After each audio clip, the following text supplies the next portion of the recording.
death, serious injury or sexual assault. Mr Speaker, there will be more progress made in whānau ora, and in housing, our yardstick will be how many people we can get into housing that they can afford. It will not be a yardstick of how many state houses we own. From 1 July 2011, reviewable tenancies for all new state house tenants will be a feature of our program. In education, we will continue to make gains. This year we'll spend $1.4 billion in early childhood education, up from $400 million a decade ago.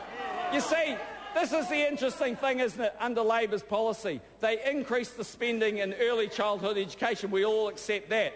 No significant change to the number of children being educated, and nothing for those in the poorest communities. Those kids deserve better outcomes. National standards, Mr Speaker, will be year 2 of national standards. We will continue to demand that every young New Zealander leaves school being able to read and write properly. The fusion of those in secondary schools will increase with our 8 trade academies, and we will harvest the fruits of the 16,500 additional places in tertiary. And in health, Mr Speaker, the message there is pretty simple. Less bureaucracy, more frontline services.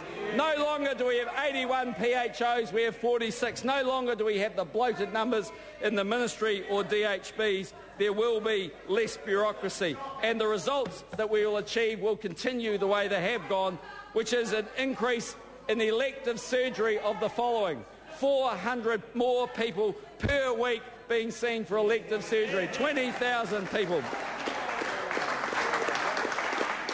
Mr Speaker, the government will retain its focus on law and order in the police and in courts and making the system more efficient. We'll continue to be tough on gangs, tough on hardened criminals, and making sure we have a focus on P. But let me finish with this, Mr Speaker. 2011 will be a big year. It will be the time that we work on reshaping the economy, on delivering better services and delivering better outcomes.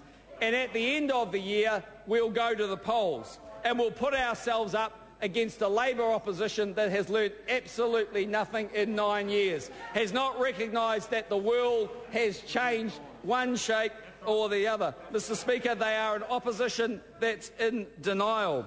We are the economic managers that are responsible, careful and that have a plan for the future. They are the opposition that wants future generations to pay for more and more debt. And in the end, when you're Phil Goff and you're not prepared to rule anybody out, what's the message? You're so desperate for power, you don't care what you have to promise, who you have to get into bed with and what you need to do. Mr Speaker, we'll be the government of responsible economic management.